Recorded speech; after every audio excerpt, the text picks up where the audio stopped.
एक बार फिर से आपको अपनी 12वीं कक्षा में स्वागत है। और आज फिर से हम लोग एक नए टॉपिक के साथ क्लास को आरंभ करेंगे। और पहला जो हमारा टॉपिक है, कल हम लोग जो बात कर चुके थे कि विश्व के जो प्रमुख आंतरिक मार्ग हैं उनमें से पहला कौन था? तो राइन जलमार्ग। ठीक है, राइन आंतरिक जलमार्ग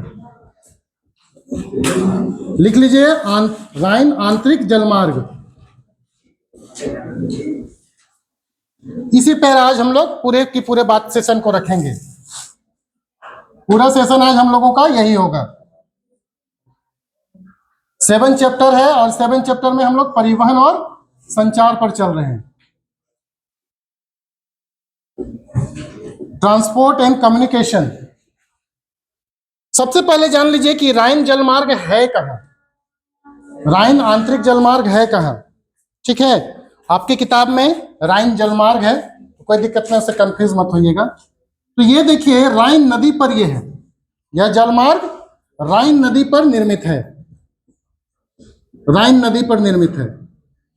ठीक है, और ये राइन नदी कहां से निकलती है? कहां?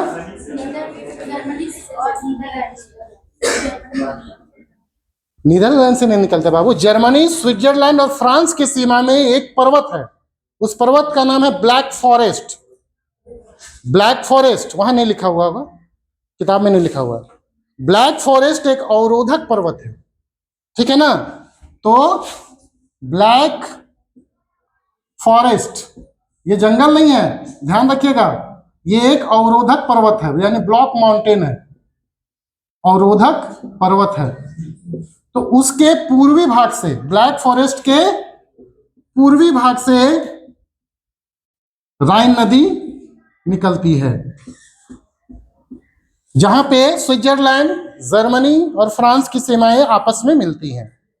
वहां से निकलते हुए उत्तर की ओर प्रवाहित होती है और उत्तरी सागर में जाके राइन नदी गिर जाती है। कहां गिरती है राइन नदी? तो उत्तरी सागर में। ठीक है, उत्तरी नॉर्थ सी में जाके गिर जाता है। और नॉर्थ सी जो है अटलांटिक ओशियन का पार्ट है, नॉर्थ सी अटलांटिक ओशियन का पार्ट है। देखिए यहां पे एटलस है, तो यहां पे नॉर्थ सी है इस जगह पे, और ये देखिए अटलांटिक, नॉर्थ अटलांटिक ओशियन का पार्ट है। ठीक है, इतनी चीजें आपके बेसिक के लिए जाननी जरूरी हैं। है कहां? तो जर्मनी, जर्मनी। ठीक है, और यहां यह जो नदी है कोयला के निक्षेप के लिए, कोयला के निक्षेप के लिए विशेष रूप से जाना जाता है। क्योंकि ये सारी चीजें आपके बुक्स में नहीं लिखी हुई हैं, इसलिए मैं इसको बेसिक जानकारी आपको इसके बारे में बता दिया हूं। अब जो हम लोग करेंगे आपके सिलेबस का पार्ट, तो पहले विश्व में इसका लोकेशन हम लोग देखें कि ये है कहां। ठीक है, तो अब सबसे पहले लिखिए राइन जलमार्ग के बारे में। इसको अगर बना सकते होंगे तो लिख लीजिए, उसके नीचे राइन जलमार्ग को हम लोग क्या करेंगे? परिभाषित करेंगे या परिचय देंगे। उसका परिभाषित नहीं होता है, परिचय देंगे, किसी संकल्पना को परिभाषित किया जाता है। ठीक है ना, जैसे पूछेंगे आंतरिक जलमार्ग क्या है, तो उसको हम लोग परिभाषित कर सकते हैं।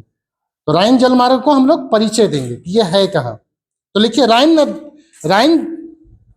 जलमार्ग, राइन जलमार्ग, राइन जलमार्ग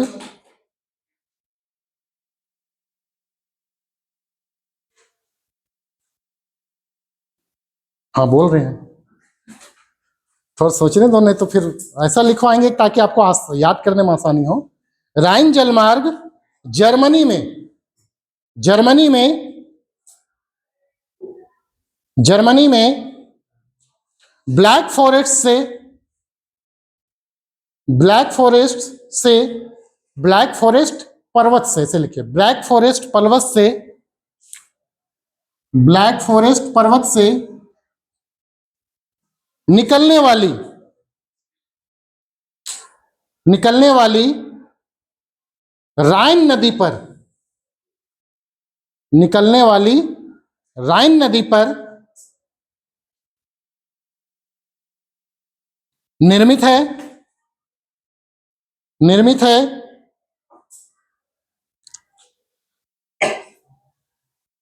जिसकी आगे लिखिए, जिसकी प्रमुख विशेषताएं निम्नलिखित हैं, जिसकी प्रमुख विशेषताएं निम्नलिखित हैं। परिभाषा नहीं है, परिचय है, जैसे हम लोग भूमिका देते हैं ना उस टाइप से। ठीक है, तो पहला विशेषता लिखिए इसका, the first characteristics of Ryan river is, Ryan river और राइन इनलैंड वाटरवेज, कुछ भी बोल सकते हैं हम लोग। ठीक है, पहला विशेषता लिखिए, राइन नदी, राइन नदी पर निर्मित राइन आंतरिक जलमार्ग, राइन नदी पर निर्मित राइन आंतरिक जलमार्ग, जलमार्ग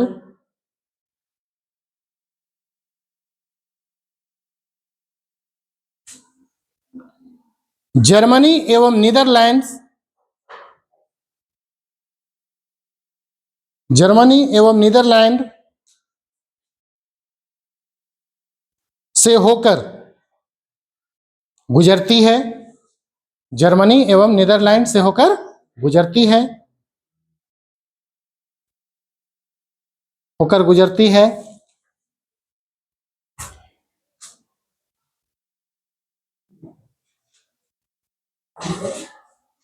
ठीक है, आगे लिखिए नेक्स्ट विशेषता, अगला विशेषता लिखिए,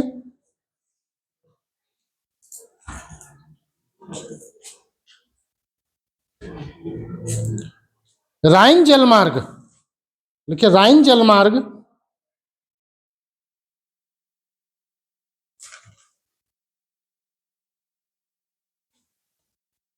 दक्षिण में, दक्षिण में ब्लैक फॉरेस्ट,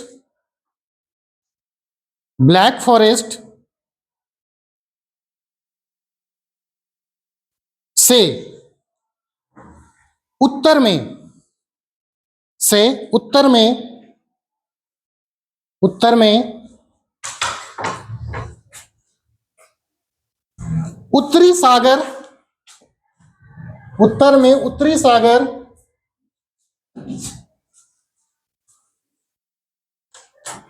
तक प्रवाहित होने वाले, उत्तर में उत्तरी सागर तक प्रवाहित होने वाली, प्रवाहित होने वाली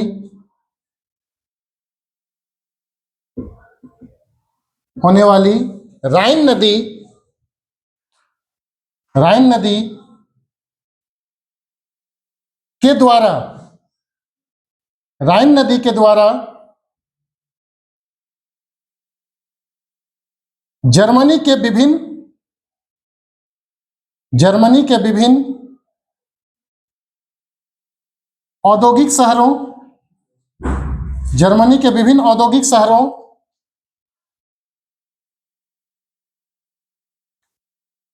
को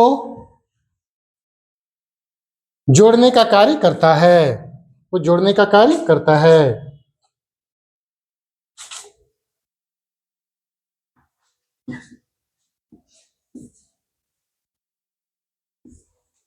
कार्य करता है। देखिए ये है जर्मनी, ठीक है, और यहां से राइन नदी निकलती है इस जगह से, यहां से उत्तर की ओर प्रवाहित होते हुए, यहां पे ध्यान से देखिए, यहां पे नॉर्थ सी है, नॉर्थ सी, ये एरो क्या बता रहा है कि नदी उत्तर की ओर बह रही है, कहने का मतलब इधर ऊंचा भाग है और इधर डाउन भाग है। ठीक है ना, इधर आपका फ्रांस है बाबू, और ये जर्मनी है, और इधर स्विट्जरलैंड है, स्विट्जरलैंड। तो ये हो गया आपका राइन नदी, राइन नदी। ठीक है, इसकी एक सहायक नदी है रोन, इसे इसको बोलते हैं राइन रोन रिवर एरियाज, रोन उसकी एक सहायक नदी है, RHONE, रोन इसकी सहायक नदी है। आगे लिखिए इसकी नेक्स्ट विशेषता लिखिए, अगला विशेषता लिखिए, नीदरलैंड में रोटरडम, नीदरलैंड में रोटरडम, ये एक शहर है नदी के तट पर। नीदरलैंड यहाँ पे है ना, यहाँ पे नीदरलैंड है, यहीं पे एक शहर है, इसका नाम है रोटरडम। नीदरलैंड में रोटरडम से लेकर स्विट्जरलैंड में बेसल, यहां पे स्विट्जरलैंड है, स्विट्जरलैंड में बेसल,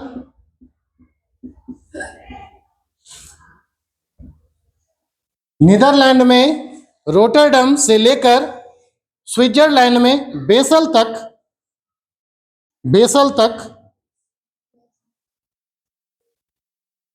तक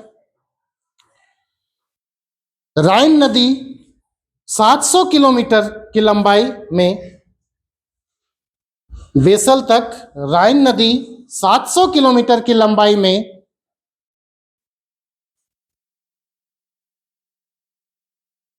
नौकायन योग्य सुविधा प्रदान करती है। नौकायन मतलब नाव चलाया जा सकता है यहां से यहां तक, नौकायन योग्य सुविधा प्रदान करती है। ठीक है,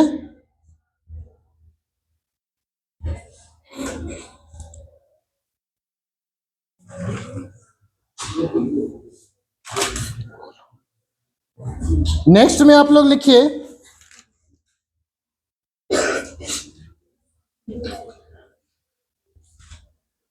अच्छा कोलोन याद है? कोलोन शहर याद है? कहाँ है कोलोन?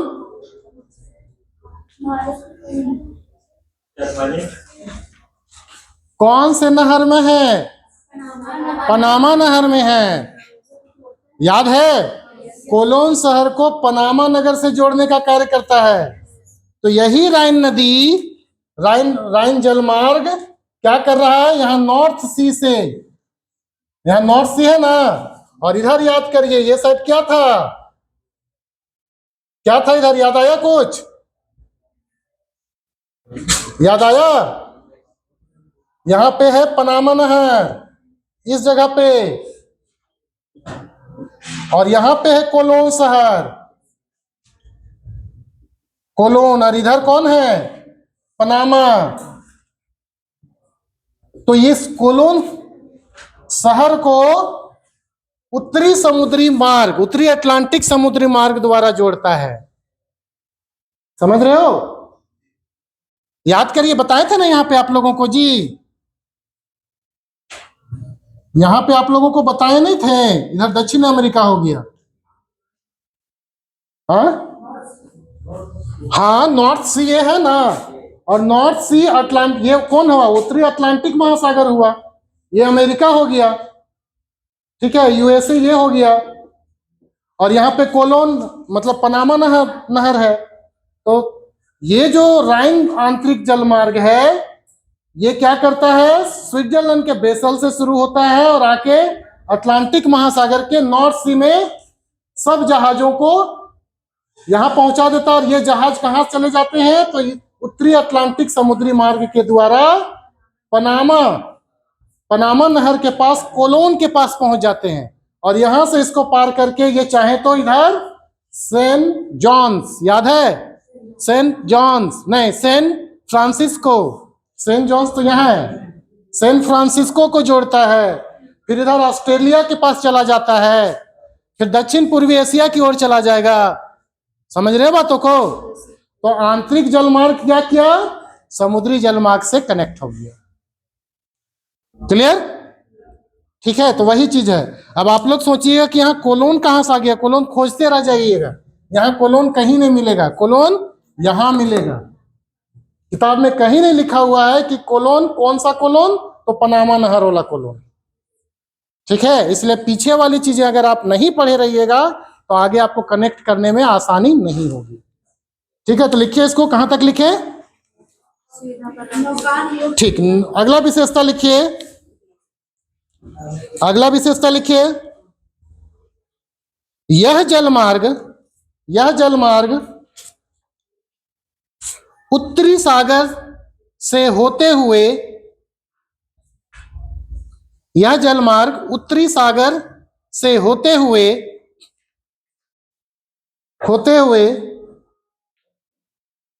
सामुद्रिक जलपोतों को, सामुद्रिक जलपोतों मतलब जहाज, पानी जहाज, उत्तरी सागर होते हुए सामुद्रिक जलपोतों को अर्थात जलयानों को, सामुद्रिक जलपोतों को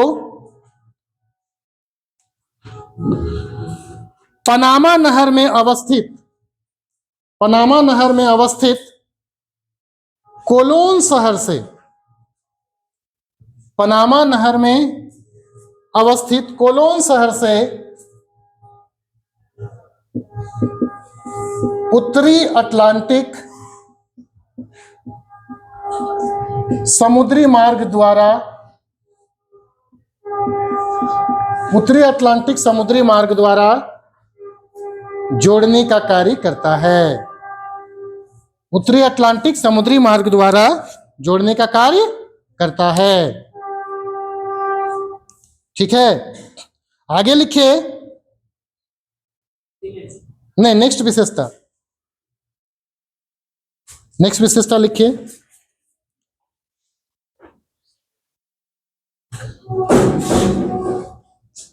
लिखिए, राइन नदी की एक प्रमुख सहायक नदी, राइन नदी की प्रमुख सहायक नदी के रूप में, राइन नदी की प्रमुख सहायक नदी के रूप में, राइन नदी की प्रमुख सहायक नदी के रूप में रूर नदी, रूर नदी, रूर नदी, रूर नदी राइन के पूर्वी भाग में आकर मिलती है, राइन के पूर्वी तट से मिलती है,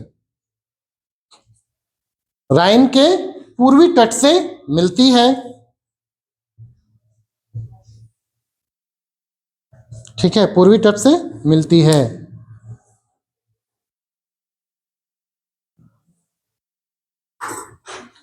इसी में लिखिए, रूर नदी कोयला निक्षेप के लिए विशेष रूप से जाना जाता है। कोयला निक्षेप, जैसे हमारे यहाँ दामोदर है ना, इसी प्रकार राइन नदी, रूर नदी कोयला निक्षेप के लिए विशेष रूप से जाना जाता है। इसीलिए हम लोग कभी कभी छोटा नागपुर के पठार को रूर की संज्ञा देते हैं, यही कारण है। ठीक है, तो सिमिलरिटी है रूर रिवर से दामोदर रिवर, जैसा वहां पे कोयला निक्षेप पाया जाता है, वैसे हमारे दामोदर रिवर बेसिन में भी कोयला का निक्षेप पाया जाता है। इसीलिए सिमिलरिटी की वजह से हम लोग कभी कभी क्या हमेशा उपनाम दिए हुए हैं। छोटा नागपुर पठार का मध्य भाग जो है रूर के नाम से जाना जाता है। क्यों? क्योंकि यहाँ पे खनिज संसाधनों का भंडारण है। ठीक है, नेक्स्ट विशेषता लिखिए।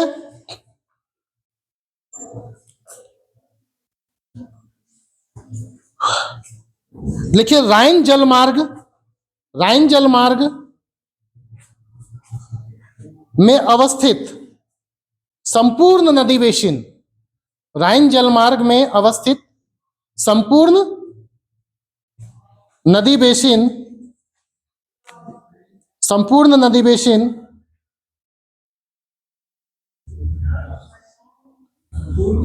संपूर्ण नदी बेसिन, संपूर्ण नदी बेसिन विनिर्माण क्षेत्र के दृष्टि से, विनिर्माण यानी मैन्युफैक्चरिंग, विनिर्माण क्षेत्र की दृष्टि से अत्यधिक संपन्न है, अत्यधिक संपन्न अथवा विकसित है, अत्यधिक संपन्न अथवा विकसित है। ठीक है, आगे इसी में लिखिएगा, इसी में लिखिएगा, जहां जहां जहां डसलडोर्फ,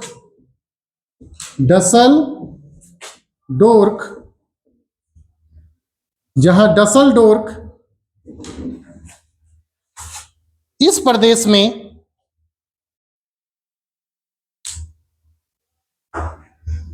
एक विकसित बंदरगाह है, एक विकसित पतन शहर है, पतन, एक विकसित पतन शहर है, पोर्ट सिटी,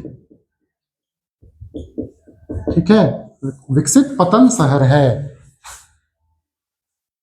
जो, ठीक है। आगे लिखिए नेक्स्ट विशेषता,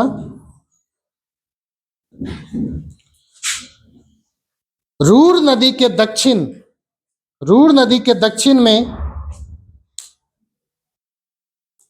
रूर नदी के दक्षिण में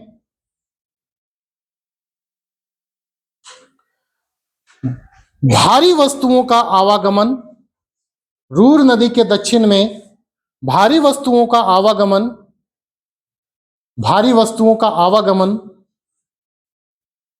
इस जलमार्ग के द्वारा किया जाता है, भारी वस्तुओं का आवागमन इस जलमार्ग के द्वारा किया जाता है, द्वारा किया जाता है। नेक्स्ट विशेषता लिखिए, राइन जलमार्ग विश्व का अत्यधिक, राइन जलमार्ग विश्व का अत्यधिक व्यस्ततम, विश्व का अत्यधिक व्यस्ततम, विश्व का अत्यधिक व्यस्ततम जलमार्गों में से एक है, जलमार्गों में से एक है।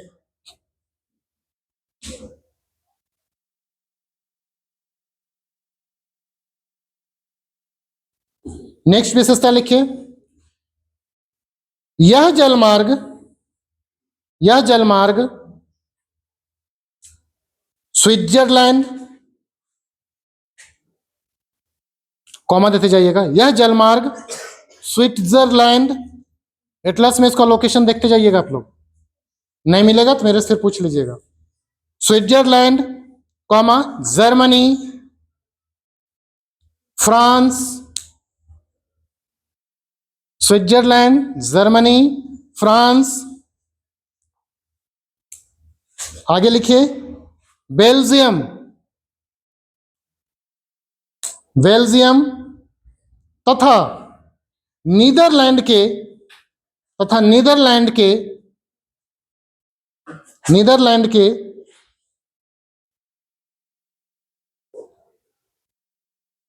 औद्योगिक प्रदेशों को, नीदरलैंड के औद्योगिक प्रदेशों को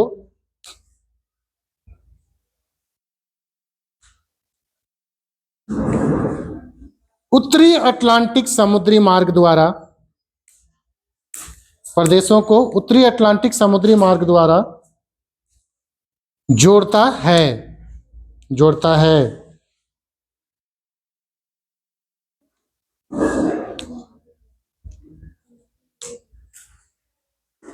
ठीक है, जोड़ता है।